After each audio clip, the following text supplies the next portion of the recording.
Back. आप देख रहे हैं आपका प्रोग्राम कहानी कुर्सी की। मैं हूं सौरभ, आपके साथ हर्षवर्धन त्रिपाठी, विजय त्रिवेदी, समीर चौगांवकर, तीनों मेहमान हमारे साथ हैं। अब खबर आपको देते हैं एक मजेदार कांग्रेस पार्टी से। कांग्रेस पार्टी में आपने चर्चाएं ये सुनी होंगी कि केरल को लेकर के शशि थरूर जो हैं वो कुछ नाराज है अपनी भूमिका को लेकर के, और उनकी राहुल गांधी के साथ बैठक भी हुई थी। एक अपडेट तो ये कि आज एक इंपॉर्टेंट बैठक कांग्रेस पार्टी की हो रही है केरल को लेकर के। इसमें एलओपी राहुल गांधी, लोकसभा और कांग्रेस के अध्यक्ष मल्लिकार्जुन खड़गे, पार्टी के सांसद, विधायक दल के नेता, केरल के प्रदेश अध्यक्ष और राज्य के प्रभारी, सब लोग ये वहां पर मौजूद होंगे। प्रदेश अध्यक्ष को बदलने पर चर्चा भी हो सकती है क्योंकि वहां उनकी तबीयत ठीक नहीं बताई जा रही है, और कोई क्रिश्चियन अध्यक्ष कांग्रेस का केरल का वो चुना जा सकता है क्योंकि वहां पर उनका वोट है और 20% आबादी है, या फिर ओबीसी समुदाय से किसी को बनाया जा सकता है। ये चर्चाएं चल रही हैं। आने वाले कुछ चुनावों में से दो चुनाव कांग्रेस पार्टी के लिए सबसे इंपॉर्टेंट है जो पार्टी मानती है। एक उनमें से केरल है जहां वो 10 साल से दूर है, और ऐसा होता नहीं है, केरल में भी हर 5 साल में बदलने की परंपरा सी रही है, लेकिन पिछले 2 कार्यकाल से वहां पर लेफ्ट जीतता आ रहा है। कांग्रेस पार्टी किसी भी हाथ में केरल का चुनाव जीतना चाहती है और जीत सकती है, इसलिए कांग्रेस के लिए ये सारी कवायद बहुत जरूरी है। दूसरा, असम का चुनाव। असम के इलेक्शन को भी कांग्रेस पार्टी मानती है कि उसका इस बार काफी अच्छा चांस है, बीजेपी से वो असम भी वापस छीन सकती है। चर्चाओं में जो बातें सामने आती हैं कि केरल में एक किस्म से प्रियंका गांधी ने चार्ज ले रखा है और असम का जो मैटर होगा वो राहुल गांधी संभालेंगे। लेकिन केरल की बैठक में बहरहाल अभी आपको राहुल गांधी ही दिखाई दे रहे हैं मल्लिकार्जुन खड़गे के साथ। ये आज ही की तस्वीरें हैं। अब यहां से आगे की बात, शशि थरूर साहब का जो चर्चा चली उसमें 2-3 बातें थी कि शशि थरूर ने बीजेपी मोदी जी की अमेरिका विजिट की तारीफ कर दी, फिर वहाँ उन्होंने लेफ्ट के किसी कार्यक्रम की, बिजनेस के को लेकर के किसी स्कीम की तारीफ कर दी, ऐसा लोगों ने कहा। और उन्होंने इस पर सफाई दी कि मैंने किसी की तारीफ नहीं की है, मैं अपनी स्टेट की तारीफ कर रहा था। और नरेंद्र मोदी की विजिट पर उन्होंने कहा कि भाई ये तो फॉरेन पॉलिसी का मामला है और जो मुझे वहाँ ठीक लगा, और वो उनका डिपार्टमेंट रहा है फॉरेन का, तो उन्होंने उस पर बोला। अब उससे बात आगे यूँ बढ़ गई कि राहुल गांधी से उनकी मुलाकात में ये चर्चा हुई कि शशि थरूर ने कहा कि आप मेरा रोल क्लियर कीजिए, अगर मुझे केरल में कोई जिम्मेदारी देनी है तो वो दीजिए। इसका मतलब ये था कि मुझे केरल में मुख्यमंत्री पद का चेहरा बनाइए, मैं ये चाहता हूं कि आप ऐसा करेंगे। इस पर राहुल गांधी ने कोई जवाब नहीं दिया। बैठक 2 लोगों के बीच हो रही है, तो खबर कौन लीक करेगा? राहुल गांधी ऐसे पत्रकारों से तो सीधे ज़्यादा मिलते नहीं है, ना उन पर कभी ऐसे आरोप लगे कि भाई राहुल गांधी कोई बात ऐसे कह देते हैं, ऐसा नहीं होता।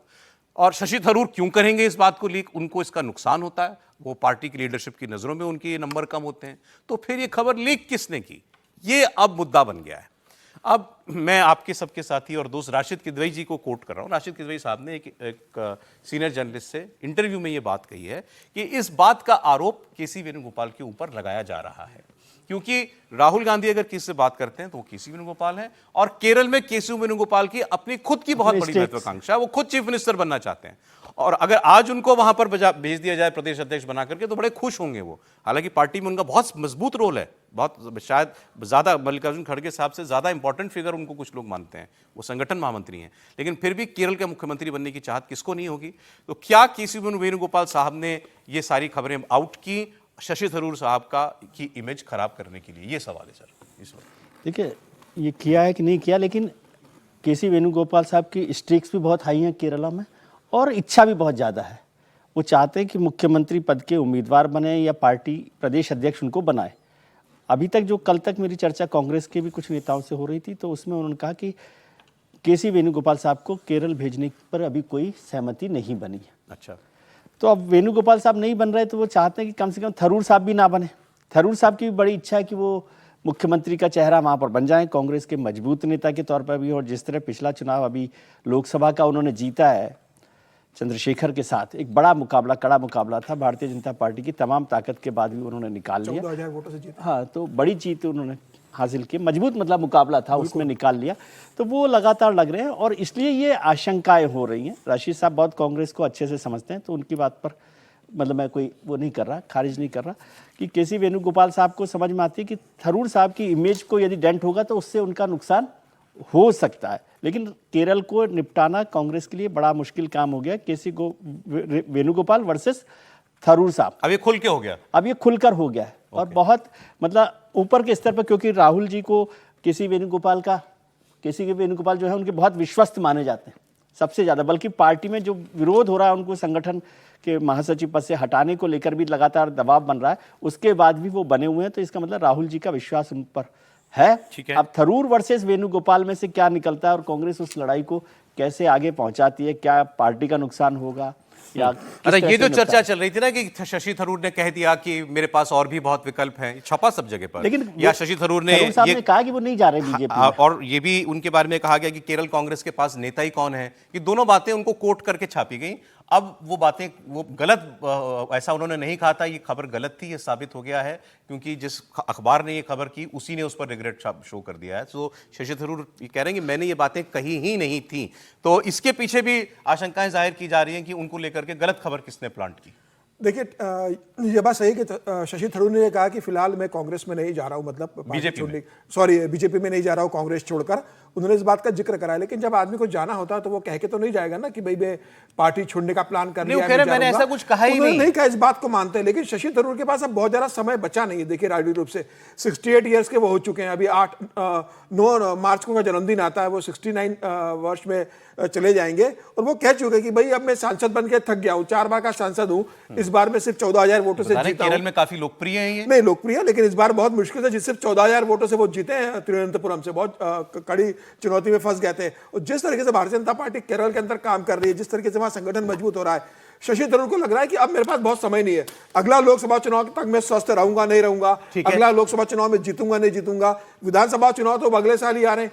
तो मुझे लगता है कि उन्हें लग रहा होगा कि अब मैं प्रदेश की राजनीति में सक्रिय भूमिका निभाऊं। और केरल तो वैसे भी राहुल गांधी और प्रियंका गांधी के बहुत करीबी, दोनों वहां से सांसद बने। जब राहुल गांधी को अमेठी की हार की संभावना थी तो राहुल गांधी केरल ही गए थे चुनाव लड़ने। केरल में कांग्रेस का अच्छा चांस है, शशि थरूर एक बहुत अच्छा चेहरा भी है। बिल्कुल, अगर मतलब इनके चेहरे पर जाने पे वैसे कोई नुकसान नहीं है कांग्रेस को, फायदा ही हो सकता है। छवि बहुत अच्छी है शशि थरूर की, पढ़े लिखे आदमी है। लेकिन मुझे लगता है कि पार्टी की इन फाइटिंग में कहीं नंबर, पार्टी की फाइटिंग के अलावा आपकी राहुल गांधी से कितनी क्लोज है ये भी काउंट होता है। सर, अब कौन पलटेगा इसकी चर्चा अगर चल रही है शशि थरूर साहब के बहाने, तो एक नाम की चर्चा मैं और कर लूं, उमर अब्दुल्ला ने अभी एक ऐसा स्टेटमेंट दिया। लगातार उनके बारे में कहा जा रहा है कि केंद्र को लेकर के उनका रुख बड़ा सॉफ्ट हो गया है। मोदी जी के साथ वो रैली भी करते हैं, मीटिंग भी करते हैं, दिल्ली भी आते हैं, सब कुछ करते हैं। और अब वो 370 की भी ज्यादा बात नहीं करते, वो केवल कहते हैं कि हमारा स्टेटहुड वापस कर दो, हमें यूटी बना दिया, हमारा स्टेटहुड वापस कर दो। और इस पर भी वो ये कहते हैं कि देगी तो बीजेपी ही है भी हमको, तो इसलिए मैं झगड़ा नहीं करूंगा बीजेपी के साथ इसको लेकर के। अब उन्होंने एक इंटरव्यू में ये कहा कि मेरे पास क्या रास्ता है, मेरे पास रास्ता ये है कि मैं अरविंद केजरीवाल की तरह केंद्र के साथ झगड़ा करता रहूं, नाम लेकर के बोला, या मैं केंद्र के साथ मिलकर के काम करूं, वो मैं कर रहा हूं। और अगर मैं अरविंद केजरीवाल के जैसा व्यवहार करूंगा तो मुझे अरविंद केजरीवाल जैसे नतीजे भुगतने के लिए भी तैयार रहना चाहिए, साफ साफ बोला उन्होंने। नहीं, बात तो देखिए उमर अब्दुल्ला जी जो कह रहे हैं बहुत समझदारी की और एक तरह से कहें कि स्वाभाविक बातचीत है। जब आप आधे अधूरे राज्य के मुख्यमंत्री हैं और आप केंद्र से रोज लड़ ही रहे हैं, ये भी नहीं कि कोई काम आप बहुत ईमानदारी से कर रहे हो तो चलो वही करके आप कुछ करें, तो आप राजनीति में तो यही करते ना, आप अपना एजेंडा लेके लड़ते रहिए।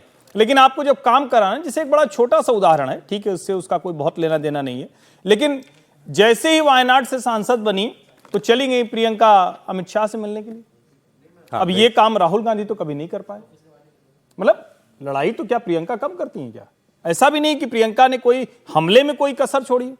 फिर मैं कह रहा हूं कि देश में ज्यादातर राज्यों की सरकारें एक दूसरे से लड़ती रहती, लेकिन उनके अधिकारी, उनके नेता, उनके जब कोई विभागीय की शिक्षा का होगा तो देश भर के शिक्षा मंत्री आ गए, खाद्य रसद वाले आ गए, तो वो सब एक दूसरे के साथ मिलकर काम करते हैं। ठीक है।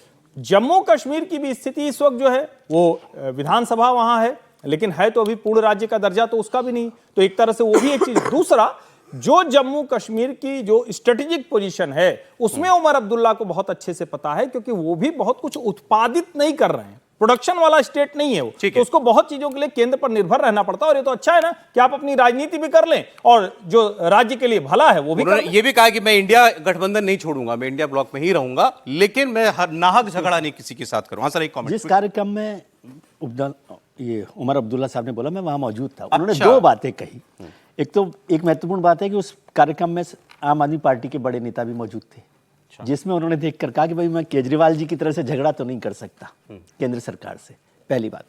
दूसरी बात उन्होंने कही कि जो केंद्र सरकार है वो जम्मू कश्मीर की किसी योजना में कोई अड़ंगा नहीं लगा रही।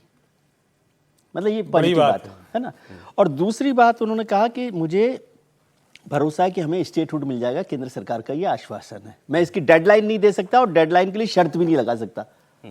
केंद्र ये सरकार इम्पोर्टेंट है कि मैं शर्त भी नहीं लगा शर्त भी सकता, नहीं मतलब लगा देंगे ये अपनी अपने हाँ आप उससे, ही। लेकिन ये एक अंडरस्टूड है। और फिर उन्होंने कहा कि झगड़ा करके आप उस स्टेट को नहीं चला सकते, लेकिन बार बार उन्होंने ये भी बात कहा कि हाँ, दो बातें कही। एक तो इंडिया ब्लॉक से को नहीं छोड़ने वाला, बल्कि जो वन नेशन वन इलेक्शन का जो बिल आने वाला है उस पर उन्होंने कहा कि इंडिया ब्लॉक को एकजुट होकर इस पर विचार करना चाहिए। अभी तक इस पर ही कोई विचार नहीं हो रहा, ये बड़ा मसला है कि हमारा रुख क्या हो। हाँ। सर, एक तस्वीर में दिखाना चाहता हूं आपको। देखिए नेताओं की मजबूरी कैसे सामने आ जाती है। हमने प्रशांत किशोर की काफी बात की और वो तमिलनाडु में इस बार एक्टर विजय की पार्टी जो है टीवी के उसकी मदद कर रहे हैं, लेकिन वहां बातें तो उन्होंने बड़ी बड़ी की कि मैं आइडियोलॉजिकली इनकी आइडियोलॉजी से सहमत हूं, मैं ये मेरे भाई जैसे हैं और मैं इनकी मदद करने के लिए नहीं आया हूं, मैं तो परिवार का सदस्य हूं, ऐसी ऐसी बातें उन्होंने की। लेकिन अब जब वास्तविकता में बारी आई कि आप खड़े होते हैं इनके साथ क्या, तो एक तस्वीर है वो चलाएगा, एक बोर्ड है बहुत बड़ा सा, उस पर ये तस्वीर है। इस बोर्ड पर लिखा हुआ है साइड में #गेट आउट, #गेट आउट। बाकी मलयालम में कुछ स्लोगन्स लिखे हुए हैं। हिंदी को लेकर के जो वहां पर विरोध होता है, और अभी मैं कल एक कार्यक्रम में इंटरव्यू कर रहा था धर्मेंद्र प्रधान जी का, जो शिक्षा मंत्री हैं, उन्होंने चुनौती देते हुए कहा है स्टालिन साहब को कि मुझे बता दें national education policy, new education policy में कहाँ लिखा है कि हिंदी मैंडेटरी कर रहे हैं। वो केवल झूठ बोल रहे हैं और और सियासी फायदा उठाने के लिए कह रहे हैं। बहरहाल, लेकिन इनके जैसी छोटी पार्टी भी उसी मुद्दे को हवा दे करके इस बार चुनाव में जाना चाहती है, तो इन्होंने भी एंटी हिंदी स्टैंड लिया और बाकी सब लोग उस बोर्ड पर दस्तखत कर रहे थे, उनको भी आगे किया गया। देखिए प्रशांत किशोर हरे कुर्ते में खड़े हैं, लेकिन ये देखते रहे और जब साइन करने के लिए इनको कहा गया तो उन्होंने मना कर दिया। ये देखिए, मैं नहीं, इस पर मैं नहीं कर सकता। क्योंकि तो आप जाओ, ऐसे आदमी की पार्टी की मदद कर रहे हो, आप प्रोफेशनली मदद करने के लिए गए हैं जो हिंदी के खिलाफ है। और ये #गेट आउट ये नरेंद्र मोदी के लिए भी इस्तेमाल हुआ है, वहां पर नरेंद्र मोदी के लिए भी गेट आउट शब्द का इस्तेमाल तमिलनाडु के नेताओं ने किया है, लेकिन प्रशांत किशोर इस पर कुछ कहने से साफ इनकार कर देते हैं। तो मजबूरी तो है भाई, अपनी राजनीति तो यही करनी है निश्चित तौर पर। लेकिन एक तो ये कि मैं इसीलिए कह रहा हूं प्रशांत किशोर अब राजनीतिक गड्ढे में जा रहे हैं। आपको वहां होने की ही आवश्यकता क्या थी? आज हम लोग ये चर्चा कर रहे हैं कि आपके सामने गेट आउट का बोर्ड लगा हुआ है, हैशटैग चल रहा है, हिंदी को निकालने की बात हो रही, और ये राजनीति अब बदल रही है। तमिलनाडु में ठीक है, अमित शाह ने कहा हम 2026 में इनको निकाल देंगे, वो कितना सही होगा ये बहुत कठिन है, लेकिन जो MK स्टालिन की पोस्ट है वो उत्तर प्रदेश और बिहार के भाई बहनों से कह रहे हैं कि भाई हिंदी तो अवधी को खा गई, ब्रज को खा गई, भोजपुरी को खा गई, मतलब सारी मारवाड़ी जितनी भाषाएं वो सब बोलते चले जा रहे हैं। उनको ये पता ही नहीं है कि हिंदी कोई आसमान से टपकी हुई किसी एक क्षेत्र की भाषा है ही नहीं। हिंदी कहाँ बोली जाती है बताइए? हिंदी तो इन सारी भाषाओं के शब्द लेकर तैयार हुई एक भाषा है, ये हर कोई जानता है, जो ऑर्गेनिकली आई है, जो इसीलिए आई ना कि सब भाषाओं के उसमें शब्द हैं। और ये जो तमिल, तेलुगु, कन्नड़, मलयालम, क्या ये संभव है क्या कि हर तमिल व्यक्ति को मलयालम आती हो, कन्नड़ आती हो, तेलुगु आती हो, या फिर जो इधर से मराठी है उसको नहीं आती है? लेकिन हम लोग कहीं तो कॉमन पॉइंट है। अंग्रेजी खा रही है सब भाषाओं को, ये आपको नहीं समझ में आ रहा, आप हिंदी से लड़ाने बैठे हो। लेकिन मैं इसका दूसरा देखता हूं, डर लगने लगा है। अब स्टालिन को लगने लगा है कि उनकी ये बात काम नहीं। आज तक आपने सुना क्या कि उत्तर प्रदेश के भाई बहनों से वो हिंदी खा जाएगी, भोजपुरी को, अवधी को, ब्रज को कभी कहते हो? इसका मतलब राजनीति बदल रही है। एक छोटी सी खबर, समय बिल्कुल चला गया। समीर जी आपका कमेंट इस पर चाहते हैं। हमने व्यूअर्स ने भी लिखा कि बंगाल की बात भी काफी ज्यादा किया कीजिए। कल हमने आपको ममता बनर्जी का भाषण सुनाया था, उसी में एक छोटी सी बात थी, वो कल रह गई, आज कर रहा हूं।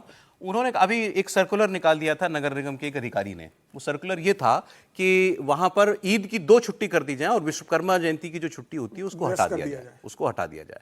ये सर्कुलर निकला और उसके बाद ममता बनर्जी की सरकार ने तुरंत उस अफसर को सस्पेंड किया और सर्कुलर हटा लिया। ये चलिए किया, मतलब आपको ये डर लगा कि इसका रिएक्शन ना हो जाए हिंदू समाज में। ये बात ममता बनर्जी को कल अपने मन से बोलनी पड़ी कि हमने उस अधिकारी को सस्पेंड कर दिया है। जो ममता बनर्जी की राजनीति को जानते हैं, ये करने की तो जरूरत उनको कभी नहीं पड़ी। इसका मतलब क्या है? नहीं देखिए, ममता बनर्जी को जिस तरीके से लोकसभा चुनाव में अगर आप देखेंगे 2024 का जो परिणाम आया, बंगाल के अंदर एक बड़ा हिंदू वोट बैंक मिला है। यही कारण रहा कि भारतीय जनता पार्टी 12 सीटों पर आ गई, भारतीय जनता पार्टी की सीटें कम हो गई।